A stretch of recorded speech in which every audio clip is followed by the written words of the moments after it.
going to start a new chapter, that is chapter 1, cell, its structure and function. इसे start करने से पहले मैं एक क्वेश्चन पूछना चाहूंगी। आपने आसपास बिल्डिंग बनते हुए देखा होगा, तो ऐसी कौन सी चीज है जो बिल्डिंग को एक शेप प्रोवाइड कर रही है और उसके बगैर हम बिल्डिंग का एक पर्टिकुलर पैटर्न नहीं देख सकते, हम उसकी डिजाइन नहीं सोच सकते। Yes, it's correct, it is brick. तो आपने देखा होगा कि इस तरह से जब बिल्डिंग बनती है तो ब्रिक्स को अरेंज किया जाता है in a different pattern and design, so that हमारी जो पूरी बिल्डिंग तैयार होती है वो उसी मैनर में स्ट्रक्चराइज्ड हो जाती है। सिमिलरली आपने बुक को देखा होगा, जब हम बुक ओपन करते हैं तो उसमें बहुत सारे पेजेस होते हैं और pages are according to their content, वो अरेंज होते हैं according to their content. Similarly, we can say that pages are the basic unit for book and bricks are the basic unit for building. अगर हम अपने living organism की बात करें, living organism में प्लांट्स भी है, माइक्रो ऑर्गेनिज्म भी है, ह्यूमन बीइंग भी है, एनिमल्स भी है, ये सब लिविंग ऑर्गेनिज्म होते हैं। और इनका अगर हम कंस्ट्रक्शन देखें, इनका स्ट्रक्चर देखें, तो इनके स्ट्रक्चर की भी एक बेसिक यूनिट होती है जिसके सहारे ये बनाए होते हैं और उस बेसिक यूनिट का नाम है cell. That's why cell is defined as a structural unit of a life. हम सेल को फंक्शनल यूनिट क्यों कहते हैं? सेल फंक्शनल यूनिट इसलिए कहा जाता है क्योंकि जो बेसिक छोटे छोटे फंक्शंस होते हैं वो सेल कैपेबल होता है करने के लिए, और इन टोटल जो डिफरेंट सेल्स होते हैं वो सारे अपने अपने फंक्शंस करते हैं और कंट्रीब्यूट करते हैं towards the living organisms function. That's why it is termed as structural and functional unit of life. So यहाँ से हमारी डेफिनेशन होती है, how do you define a cell? Then we can define cell is the structural and functional unit of life.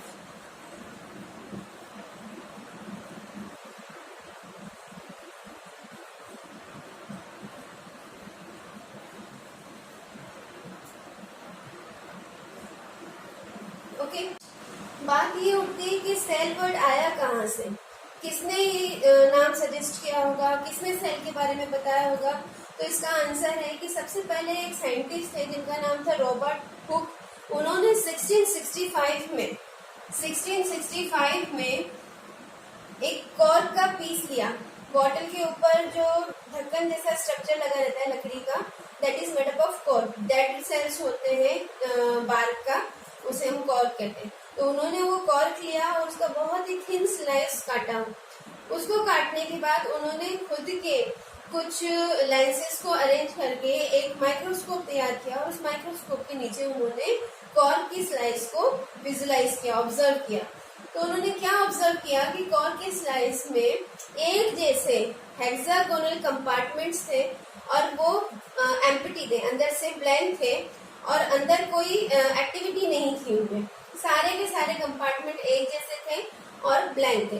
तो उन्होंने देखा कि compartment कुछ हनी बी की जो कॉम होता है, हनी कॉम होता है, उसके जैसे दिखाई दे रहे, और उन्होंने इस कंपार्टमेंट को नाम दिया सेल। सबसे पहले जो सेल वर्ड कॉइन किया गया था वो कॉइन किया गया था रॉबर्ट हुक के द्वारा, और उन्होंने 1665 में observed a thin slice of cork under his own microscope. उन्होंने अपना खुद का माइक्रोस्कोप बनाकर इसको विजुलाइज किया, ऑब्जर्व किया, और उन्होंने देखा कि जो स्ट्रक्चर उन्हें मिला वो कैसा था, हनीकॉम्ब जैसा था, जिसमें बहुत सारे कंपार्टमेंट्स थे और ये कंपार्टमेंट्स एम्प्टी थे, नॉन वर्किंग थे। तो उन्होंने कंक्लूजन निकाला कि ये जो कंपार्टमेंट्स हैं ये सेल्स हैं और ये सेल्स जो कॉर्क के हैं वो डेड हैं। कॉर्क में जो सेल्स हैं वो डेड है, कोई एक्टिविटी उसमें नहीं हो रही है। तो ये सबसे पहले रॉबर्ट हुक ने सेल्स का नाम कॉइन किया था। ये कंपार्टमेंट लाइक स्ट्रक्चर्स होते हैं जिन्हें सेल्स कहते हैं। ओके, उसके बाद माइक्रोस्कोप का इन्वेंशन हुआ, बहुत अलग अलग टाइप के एडवांस माइक्रोस्कोप का इन्वेंशन हुआ, जिससे सेल या सेल से रिलेटेड स्टडीज और फैसिलिटेट हो गई और इजी हो गई और अधिक से अधिक जानकारी फिर सेल के बारे में पता चलने लग गई। After the invention of advance microscope हमने क्या क्या चीजें सेल्स के बारे में स्टडी करी वो हम पॉइंट वाइज पढ़ेंगे। सबसे पहले तो हमने स्टडी किया कि जो अलग अलग लिविंग ऑर्गेनिज्म है सब में सेल्स के नंबर सिमिलर नहीं होते, सब में अलग अलग होते हैं। तो on the basis of number of cells हमने ऑर्गेनिजम्स को क्लासिफाई किया अंडर 2 कैटेगरी। तो on the basis of number of cells 2 categories यहाँ पर आई है। एक तो आई है यूनिसेल्युलर ऑर्गेनिजम्स और दूसरी कैटेगरी आई है multi cellular organisms.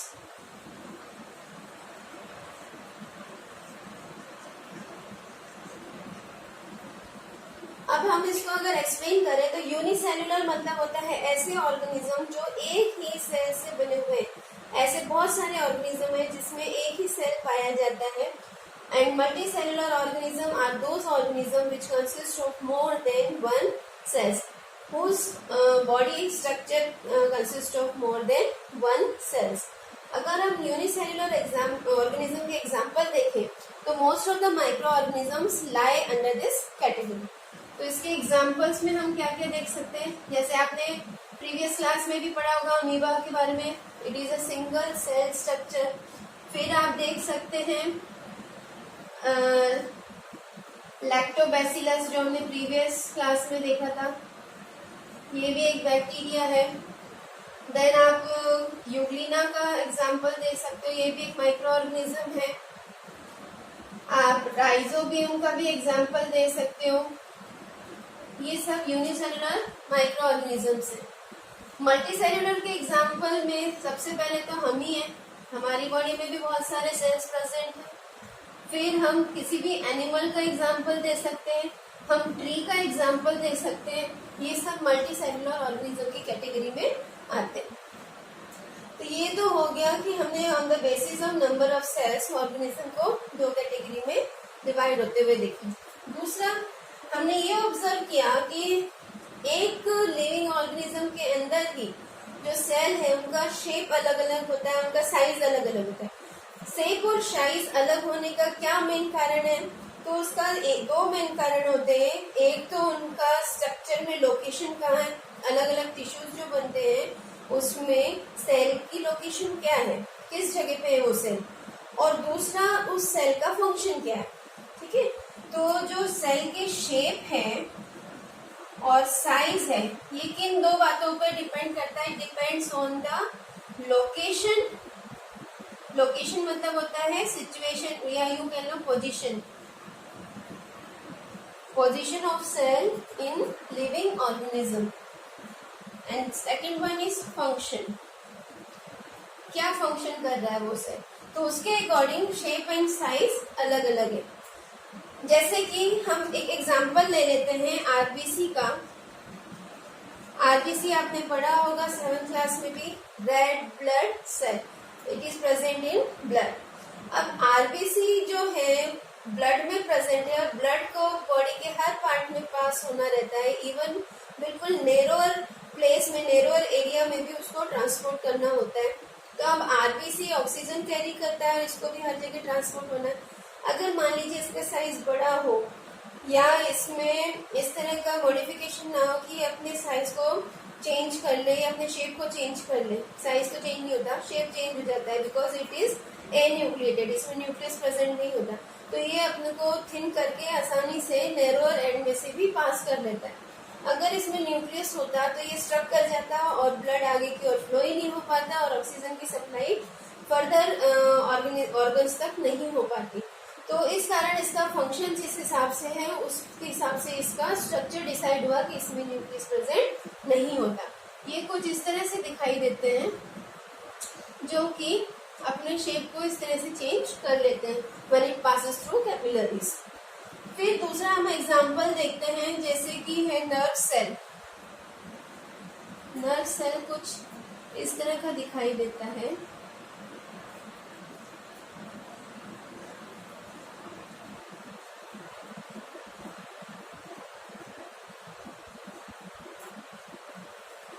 Nerve cells long होते हैं, करीबन 1 मीटर लंबा होता है ये।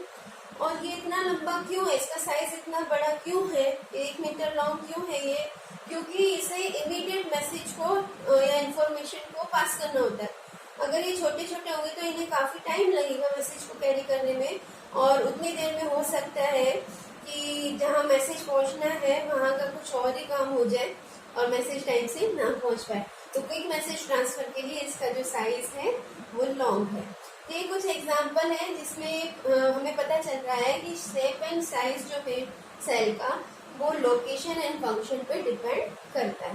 ओके, नेक्स्ट हम जो देखेंगे उसमें हम साइज को ही रेफर कर रहे हैं। हम साइज की बात करें तो ये क्वेश्चन बार बार पूछा जाता है, स्मॉलेस्ट सेल कौन सा होता है? स्मॉलेस्ट सेल एक बैक्टीरिया का है और उस बैक्टीरिया का नाम है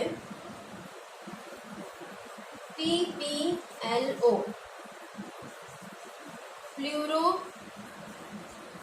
निमोनिक लाइक ऑर्गेनिज्म,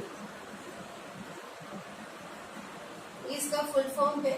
ये क्वेश्चन पूछा जाता है क्लास में, name the smallest cell. The smallest cell is bacterial cell that is PPLO। PPLO को दूसरे नाम से भी जानते हैं, इसका दूसरा नाम है mycoplasma. This is another name of PPLO and full form is pleuropneumonic organism. Size की बात करें, कितना साइज है, तो साइज को मेजर करने के लिए सेल बहुत छोटे होते हैं, और वैसे हम बात कर रहे हैं स्मॉलेस्ट सेल की, तो छोटे से छोटे साइज को मेजर करने के लिए एक यहाँ पे यूनिट यूज की जाती है और उस यूनिट का नाम है माइक्रोमीटर। इसको हम शॉर्ट फॉर्म में यूं भी लिखते हैं, म्यू। ओके, और इसका दूसरा वर्ड हम माइक्रोन भी यूज करते हैं। माइक्रोमीटर और माइक्रोन, और शॉर्ट फॉर्म में इसको लिखते हैं इस तरह से। तो माइकोप्लाज्मा या PPLO का जो साइज है वो है 0.1 म्यू मीटर या माइक्रोमीटर। तो ये आपको याद रखना है, smallest cell is PPLO, pleuropneumonic like organism, that is another name is mycoplasma. Size है इसका 0.1 म्यू माइक्रो। अब हम बात करते हैं लार्जेस्ट सेल की। वैसे तो हम सेल को अपने अनएडेड आइज से नहीं देख सकते, हम नॉर्मल आइज से नहीं देख सकते, हमें किसी की हेल्प लेना पड़ती है, और वो हेल्प में या तो लेंसेज या माइक्रोस्कोप। तो लार्जेस्ट सेल जो है उसे हम विदाउट एनी एड, मतलब अपने नॉर्मल आइज से भी देख सकते हैं। ठीक है, और ये है ऑस्ट्रिच एग, करीबन 170 मिलीमीटर लॉन्ग होता है लार्ज। ठीक है, अभी ध्यान देना, हम लार्जेस्ट सेल की बात कर रहे हैं, पहले हमने स्मॉलेस्ट सेल देखा था। अब हम देख रहे हैं लॉन्गेस्ट सेल, लंबा। लार्जेस्ट और लॉन्गेस्ट में कई बार कंफ्यूजन कर देते हैं बच्चे। Largest is ostrich egg and longest is nerve cell. अभी मैंने आपको शो किया था, करीबन 1 मीटर लॉन्ग होता है, अप्रोक्स 1 मीटर लॉन्ग होता है। क्लियर है टीमन? तो यहाँ पे हमने 3 चीज देख ली। साइज क्या होता है, स्मॉलेस्ट PPLO का है 0.1 माइक्रोन, लार्जेस्ट ऑस्ट्रिच एग का है 170 mm, longest cell nerve cell. अब कई बार पूछा जाता है ऐसा कौन सा सेल होता है जो आप नॉर्मली अपनी आंखों से देख सकते हो। अब यहाँ लार्जेस्ट की बात नहीं हो रही, नॉर्मली आप किस सेल को देख सकते हो। तो जो एग होता है, चाहे वो किसी बर्ड का हो, रेप्टाइल्स का हो, हैन का हो, ठीक है, तो ये जो एग है ये एक सेल की तरह बिहेव करता है, सेल है ये, और इसके अलग कोई टिश्यू वगैरह नहीं होता है, इसमें सिंपल सेल है ये, और जिसे हम अपनी अनएडेड आई से देख सकते हैं। नेक्स्ट जो हमें पढ़ना है वो है parts of cell. Parts of cell, अगर हम एक सिंपल सेल ड्रॉ करें तो आप देख सकते हो सिंपल सेल में सबसे ऊपर एक बाउंड्री होती है जो कि एक मेम्ब्रेन से बनी हुई होती है। It is a boundary made up of membrane, और इस मेम्ब्रेन बाउंड्री को कहते हैं cell membrane.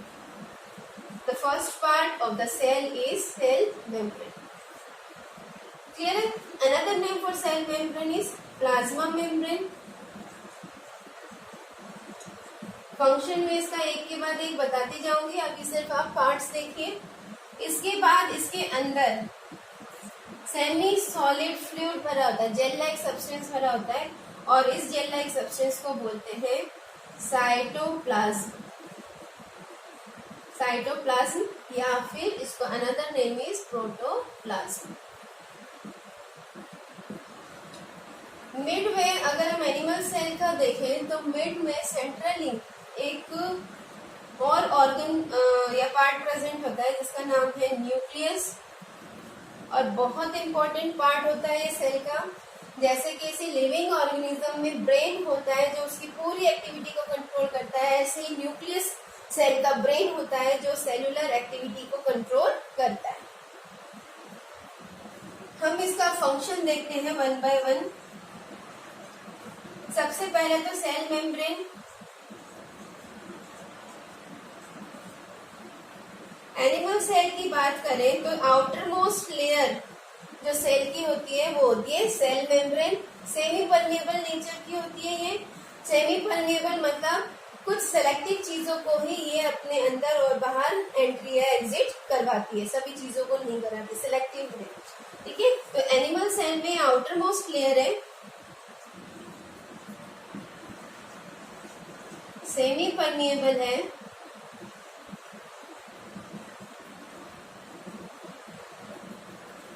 that's why it controls entry and exit of various substances। साथ ही साथ ये और क्या काम कर रही है? It protects the cell। Cell का शेप मेंटेन कर रही है और इस सेल को प्रोटेक्शन प्रोवाइड कर रही है, protect the cell.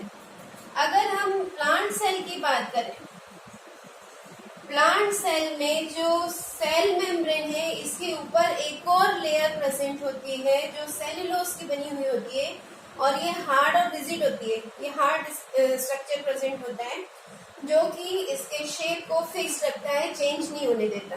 Animal cell या और दूसरे लिविंग ऑर्गेनिज्म की बात करें तो वो अपना सेल के शेप को चेंज करने की एबिलिटी रखता है, क्योंकि वहां पे कोई हार्ड स्ट्रक्चर प्रेजेंट नहीं है जो उसको रेजिस्ट करे। पर प्लांट सेल की बात करें तो प्लांट सेल के सेल मेम्ब्रेन के ऊपर एक और हार्ड लेयर होती है, और वो हार्ड लेयर होती है सेल वॉल। तो प्लांट सेल में सेल वॉल जो है वो आउटर मोस्ट लेयर है, ये इसी का ही सेल मेम्ब्रेन का ही एक्सटेंशन होती है, outer most layer of plant cell. It also facilitates the entry and exit of substances across the membrane। इसकी नीचे वाली जो लेयर होती है वो सेल मेम्ब्रेन होती है, सेम फंक्शन उसका यहाँ पे जो है वही है, पर मेन फंक्शन सेल वॉल का क्या है? It is a rigid structure या rigid layer found over the cell membrane and provide fixed shape to the cell. Okay, it provide fixed shape to the cell।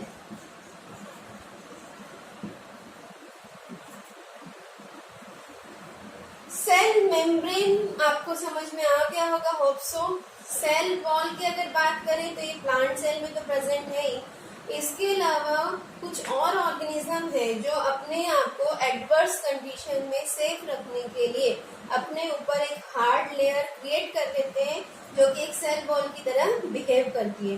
तो वो जो hard layer present होती है, जब तक एडवर्स कंडीशन है तब तक वो उन पे प्रेजेंट होती है।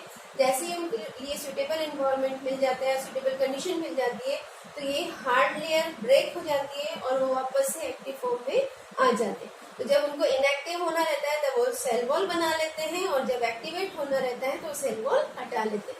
तो ऐसे कुछ ऑर्गेनिज्म जिसमें सेल वॉल प्रेजेंट होती है वो है फंगी एंड बैक्टीरिया। फंगी और बैक्टीरिया एडवर्स कंडीशन में अपने ऊपर सेल वॉल बना लेते हैं। जैसे इनके स्पोर्स बनते हैं तो स्पोर्स बनने के दौरान इनके ऊपर हार्ड कवर रहना रहता है। फंगी के ऊपर जो कवर बनता है वो चिटिन प्रोटीन से बना होता है। इनका जो सेल वॉल है फंगी का वो किससे बना हुआ है? चिटिन प्रोटीन से। और बैक्टीरिया का बनता है पैक्टीन से। ये भी एक प्रोटीन का नाम है। अगर हम प्लांट सेल की बात करें तो प्लांट सेल में जो सेल वॉल बना है ये बना है सेल्यूलोज से। सेल्यूलोज एक तरह का कार्बोहाइड्रेट होता है, ठीक है। तो ये सेल मेम्ब्रेन का काम हो गया। सेल वॉल क्या होती है, किस किस में प्रेजेंट होती है, ये आपको बता दिया। नेक्स्ट जो पार्ट है वो है साइटोप्लाज्म। साइटोप्लाज्म, इसका दूसरा नाम है प्रोटोप्लाज्म। इसमें सभी न्यूट्रिएंट्स और वाटर पाया जाता है। It consist of water and all nutrients. कौन कौन से न्यूट्रिएंट्स होते हैं? Yes, carbohydrate, protein, fat, vitamin, minerals all are present in this cytoplasm. अब ये यहाँ क्यों प्रेजेंट है भाई? क्या काम है इनका? इनका काम है डिफरेंट सेलुलर एक्टिविटीज को सपोर्ट करना। इसी साइटोप्लाज्म में बहुत सारी मेटाबॉलिक एक्टिविटीज होती हैं जो कि न्यूट्रिएंट्स की मदद से हो जाती है, ठीक है। तो फंक्शन क्या होगा? It helps in various metabolic activities. Metabolic मतलब होता है कुछ चीजों का बनना और कुछ चीजों का टूटना। मेटाबॉलिक एक्टिविटीज, ये सब साइटोप्लाज्म में होता है। नेक्स्ट पार्ट होता है न्यूक्लियस। न्यूक्लियस का फंक्शन होता है controls all cellular activities. Cellular मतलब सेल से रिलेटेड सेलुलर एक्टिविटीज। इसके अलावा न्यूक्लियस के अंदर क्रोमेटिन फाइबर्स प्रेजेंट होता है और प्रेजेंट होता है न्यूक्लियोलस, ठीक है। न्यूक्लियोलस राइबोसोम्स बनाने में हेल्प करता है और जो क्रोमेटिन फाइबर है ये डीएनए के बने होते हैं। डीएनए का फुल फॉर्म होता है डीऑक्सीराइबो न्यूक्लिक एसिड, ये इसका फुल फॉर्म होता है। डीएनए से बने हुए होते हैं जो कि कैरेक्टर्स के लिए रिस्पॉन्सिबल होते हैं। हमारी बॉडी में या किसी भी लिविंग बॉडी में जितने भी फंक्शंस हो रहे हैं, उनका स्ट्रक्चर दिख रहा है, लुक अपीयरेंस दिख रही है, वो सब डीएनए डिसाइड करता है, कैरेक्टर्स के लिए रिस्पॉन्सिबल है। तो क्रोमेटिन फाइबर डीएनए से बने होते हैं और जब सेल डिवीजन होता है तो ये क्रोमेटिन फाइबर आपस में ट्विस्ट हो जाते हैं, जिसके कारण एक मोटा थ्रेड लाइक स्ट्रक्चर बन जाता है और उस थ्रेड लाइक स्ट्रक्चर को कहते हैं क्रोमोसोम। ये क्रोमोसोम बना लेते हैं। कब बनाते हैं? सेल डिवीजन के टाइम पे। और ये क्रोमोसोम मान लीजिए सेल है और इसका न्यूक्लियस है। न्यूक्लियस में ये क्रोमेटिन फाइबर प्रेजेंट होते हैं। जब सेल डिवीजन होने वाला होता है तो ये क्रोमेटिन फाइबर अपने आप को थ्रेड लाइक स्ट्रक्चर में कन्वर्ट कर लेते हैं। इस तरह से हो जाता है, जिसे हम कहते हैं क्रोमोसोम। तो जब सेल डिवाइड होता है तो क्रोमोसोम भी डिवाइड हो जाते हैं और कैरेक्टर्स भी डिवाइड हो जाते हैं। और अगर हम parents to their young one की बात करें तो पेरेंट्स से यंग वन में हाफ हाफ कैरेक्टर जाते हैं, half from mother side half from father side. तो मिक्सिंग हो जाती है क्रोमोसोम की, जिसके कारण दोनों के कैरेक्टर्स उनके यंग वन में आ जाते हैं। और ये कौन करवाता है? क्रोमोसोम्स करवाता है। इस प्रोसेस को कहते हैं इनहेरिटेंस, ठीक है। इस प्रोसेस को क्या कहते हैं? Inheritance, transfer of characters from parents to their young ones. That we say that nucleus help in the inheritance. तो अगर हम शॉर्ट में बात करें तो दूसरा फंक्शन क्या होगा? It helps in inheritance of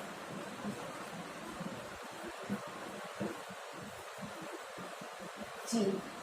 gene DNA का सेगमेंट होता है, उसको कहते हैं जीन, जो कि ट्रांसफर होता है। It has an inheritance of characters भी लिख सकते हैं, जीन्स भी लिख सकते हैं। नेक्स्ट हम देखेंगे सेल ऑर्गेनेल्स। सेल ऑर्गेनेल्स क्या होते हैं?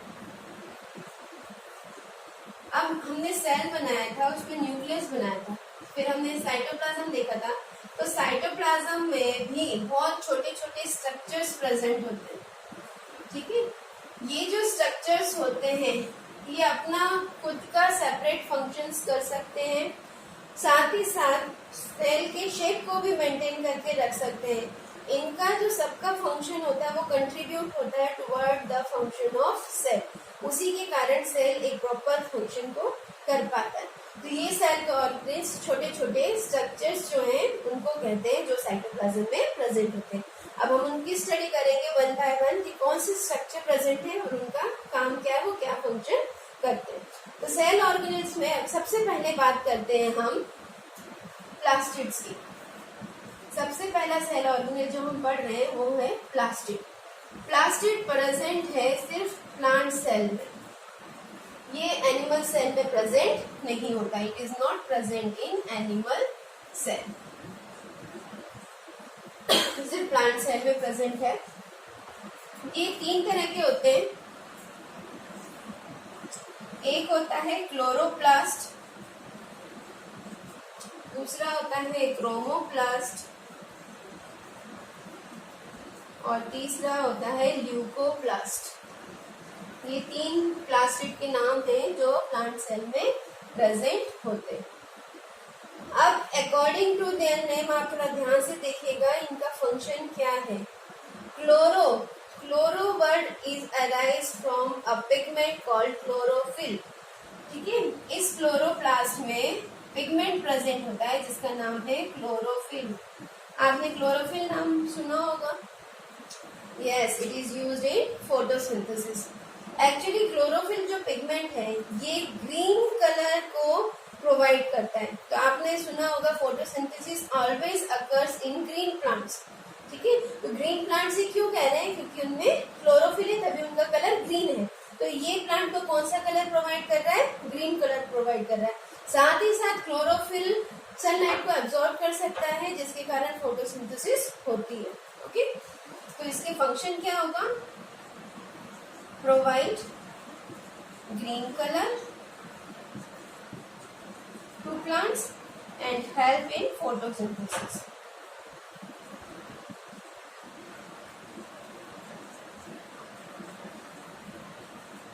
Okay. क्रोमो की बात करें तो क्रोमो डिफरेंट पिगमेंट्स के लिए वर्ड यूज हो रहा है, ठीक है।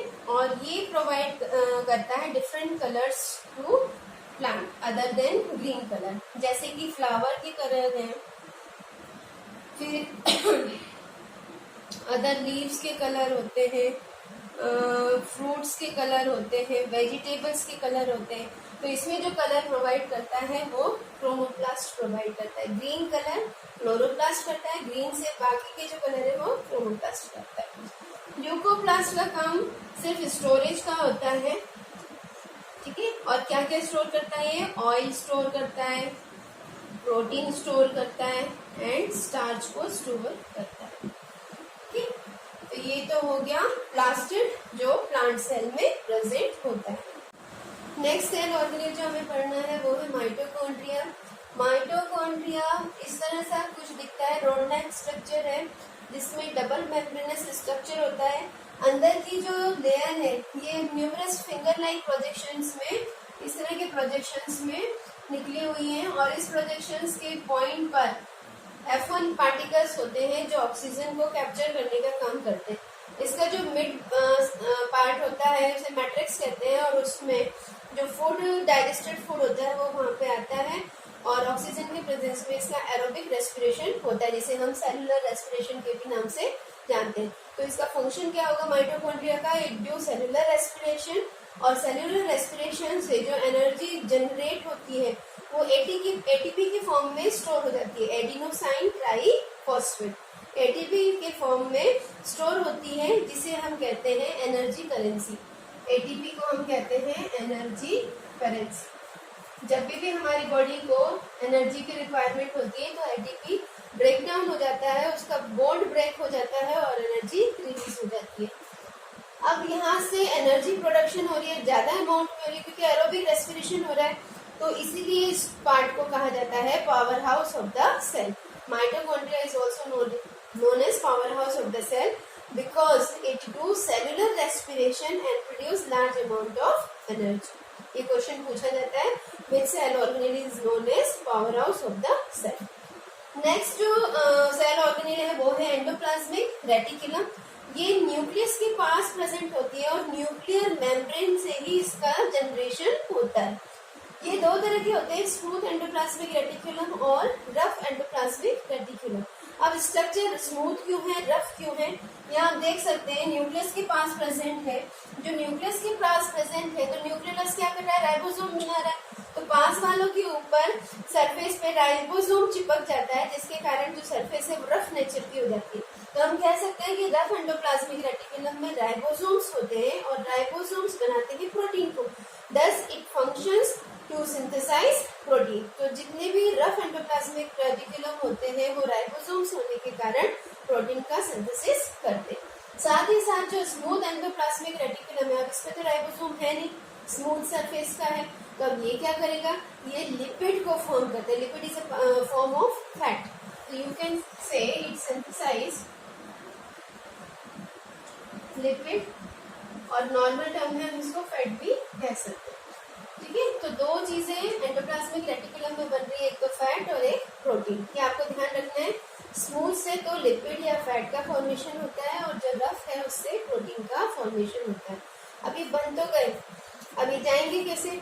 जो ये एंडोप्लाज्मिक रेटिकुलम है ये जिगजैग एक चैनल बनाता है, एक रास्ता बनाता है जिससे ये सब्सटेंस बाहर की ओर मूव हो जाते हैं.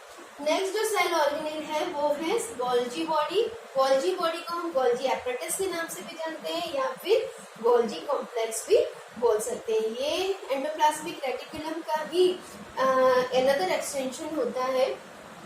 थोड़े से सेक लाइक स्ट्रक्चर्स होते हैं, वेसिकल्स लाइक, और ये हेल्प करते हैं जो भी मटेरियल सिंथेसाइज हो रहा है सेल में उसको मॉडिफाइड करने का, उसको पैक करने का, पैकेजिंग करने का और फिर उसको ट्रांसपोर्ट करने का. जैसे कि कुरियर कंपनी करके आप कोई सामान देते हो तो उसको पैक करके ट्रांसपोर्ट करा देती है, ऐसे ही गोल्जी एपरेटस काम करता है. ये जितने भी मटेरियल सेल में सिंथेसाइज होते हैं उनको पैक करता है और फिर वेसिकल्स के फॉर्म में ट्रांसपोर्ट कर देता है जो सेल मेम्ब्रेन से भी बाहर की ओर ट्रांसपोर्ट हो जाते हैं, या दूसरे सेल ऑर्गेनेल्स के पास जाना हो तो इसके थ्रू पहुंच जाते हैं. राइबोसोम छोटे छोटे ग्रेन्यूल्स लाइक स्ट्रक्चर्स होते हैं जो एंडोप्लाज्मिक रेटिकुलम पे तो है ही, साथ ही साइटोप्लाज्म में भी बिखरे हुए रहते हैं, अलग अलग जगह पाए जाते हैं. मेन काम होता है इनका प्रोटीन सिंथेसिस करना. ठीक है, और प्रोटीन से ही डीएनए बना है तो प्रोटीन और डीएनए का फॉर्मेशन हो जाएगा. तो आप बस इतना जान लो, राइबोसोम से प्रोटीन बनते हैं, इसीलिए इसको हम कहते हैं protein factory of the cell. तो ये आपको याद रखना है. Power house of the cell is mitochondria, protein factory of the cell is ribosome. Next is vacuole. Vacuole एक खाली सैक लाइक स्ट्रक्चर होता है, जैसे बैलून होता है, अंदर से खोखला होता है, ऊपर एक सिर्फ मेम्ब्रेन होती है. ऐसे ही सेक लाइक स्ट्रक्चर होते हैं जिसमें वेस्ट मटेरियल, एक्स्ट्रा वाटर और जितना भी वेस्ट गैसेस होती हैं वो उसमें फिल्ड रहती है ताकि इनका रिमूवल वैक्यूल्स के थ्रू किया जा सके. अमीबा की बात करें तो अमीबा वैक्यूल को फूड के स्टोरेज के लिए भी यूज करता है, इसलिए वहाँ पे फूड वैक्यूल्स भी पाए जाते हैं.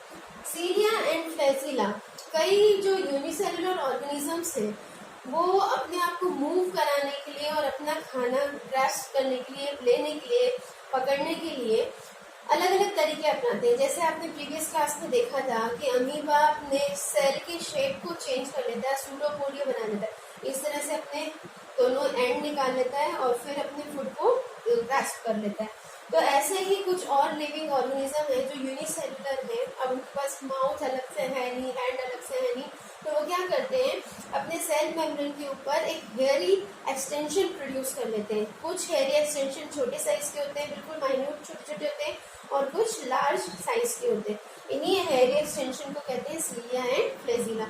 दोनों को अगर हम सिमिलरिटी देखें तो दोनों ही हेयरी एक्सटेंशन होते हैं और दोनों ही लोकोमोशन और फूड कैप्चरिंग में हेल्प करते हैं. पर डिसिमिलरिटी देखें, दोनों में डिफरेंस क्या है? तो डिफरेंस है सीलिया जो होते हैं वो स्मॉल साइज के होते हैं और लार्ज नंबर्स होते हैं, all over the cell membrane होते हैं. फ्लैजिला की बात करें तो फ्लैजिला लार्ज साइज के होते हैं, ये 1 और 2 नंबर में ही होते हैं. किसी किसी ऑर्गेनिज्म में 1 होते हैं, किसी में 2 होते हैं. जैसे इसका एग्जाम्पल आपने देखा होगा यूग्लिना एंड पैरामीशियम। इसके लिए मैं आपको एक डायग्राम सपोर्ट करा रही हूँ, आप प्लीज डायग्राम देखिए और आपको समझ में आ जाएगा कि किस तरह के सीलिया और फ्लैजिला प्रेजेंट होते हैं। पैरामीशियम द्वारा सीलिया दिखाया जा रहा है, यूग्लिना द्वारा फ्लैजिला दिखाया जा रहा है। नेक्स्ट टॉपिक जो है इस चैप्टर का वो है cellular organisation. What you mean by organisation? आपने देखा होगा अगर हम किसी कंपनी या फैक्ट्री की बात करें तो सबसे पहले जो सामान का प्रोडक्शन होता है वो वर्कर्स द्वारा होता है और ग्रुप ऑफ वर्कर्स को मैनेज करता है एक मैनेजर। ठीक है, ऐसे बहुत सारे जो मैनेजर्स होते हैं उनको एचआर मैनेजर मेंटेन करता है, मैनेज करता है। फिर ऐसे ही बहुत अपर लेवल पे मैनेजर्स होते हैं जो बोर्ड ऑफ डायरेक्टर्स मेंटेन करते हैं, सीईओ होते हैं। और जो टॉप का होता है वो या तो कंपनी का हेड होगा या डायरेक्टर होगा, तो इस तरह से होता है। तो यहाँ पर हम अपनी बॉडी का या लिविंग ऑर्गेनिज्म के कंस्ट्रक्शन का देखें तो जो हमारी लिविंग ऑर्गेनिज्म है उसका बेसिक यूनिट होता है सेल। जब सेम टाइप के सेल ग्रुप बना लेते हैं और सेम फंक्शन परफॉर्म करते हैं तो उस ग्रुप ऑफ सेल को हम कहते हैं टिश्यू। ऐसे ही जब सेम ग्रुप ऑफ टिश्यूज इकट्ठे हो जाते हैं और डिफरेंट फंक्शंस करते हैं, सेम ग्रुप तो नहीं कह सकते, different groups of tissues are arrange together and do particular function, तो उसको हम कहते हैं ऑर्गन। ठीक है, टिश्यू से बन गया ऑर्गन। और ऑर्गन जब बहुत सारे इकट्ठे हो जाते हैं और एक फंक्शन कंप्लीट करते हैं तो वो कहलाता है ऑर्गन सिस्टम। जैसे कि हम डाइजेशन की बात करें तो डाइजेशन में बहुत सारे ऑर्गन इन्वॉल्व है तो वो ऑर्गन सिस्टम हो जाता है। ऑर्गन सिस्टम बहुत सारे जब इकट्ठे हो जाते हैं तो और एक एक्टिविटी करते हैं किसी और लिविंग ऑर्गेनिज्म के लिए तो वो कहलाता है ऑर्गेनाइजेशन ऑफ ऑर्गेनिज्म। ठीक है, तो ये एक हायरार्की है जो सेल से लेकर एक ऑर्गेनिज्म तक कंप्लीट होगी। तो ये क्वेश्चन भी आता है कि किस तरह से ऑर्गेनाइजेशन शो होता है सेलुलर से हायर लेवल पर। तो सबसे पहले हम सेल की बात करते हैं। सेल का जो ग्रुप बनता है उसको हम कहते हैं टिश्यू। टिश्यू का जो ग्रुप बनता है उसको हम कहते हैं ऑर्गन। ऑर्गन का जो ग्रुप बनता है उसको कहते हैं ऑर्गन सिस्टम। और ऑर्गन सिस्टम से पूरा एक ऑर्गेनिज्म बन जाता है। तो this is the hierarchy of organisation, जिसे हम सेलुलर ऑर्गेनाइजेशन भी कहते हैं। नेक्स्ट जो टॉपिक है वो है difference between plant cell and animal cell. अभी हमने सेल के ऑर्गेनेल्स की बात करी तो हमने देखा कि प्लास्टिड जो है वो सिर्फ प्लांट सेल में प्रेजेंट था, एनिमल सेल में एब्सेंट था। ऐसे ही हमने सेल वॉल की बात करी तो सेल वॉल भी प्लांट सेल में प्रेजेंट था, एनिमल सेल में एब्सेंट था। हाँ, बैक्टीरिया और फंगी में जरूर प्रेजेंट था पर वो नॉर्मली प्रेजेंट नहीं होता, वो एडवर्स कंडीशन में बना लेते हैं। तो मेन बेसिक डिफरेंस क्या है अगर हम सेल ऑर्गेनेल वाइज देखें तो बेसिक डिफरेंस क्या होगा प्लांट और एनिमल सेल में, वो हम यहाँ पे करते हैं। बहुत इंपॉर्टेंट टॉपिक है इस चैप्टर का, वो आपको अच्छे से देखना है।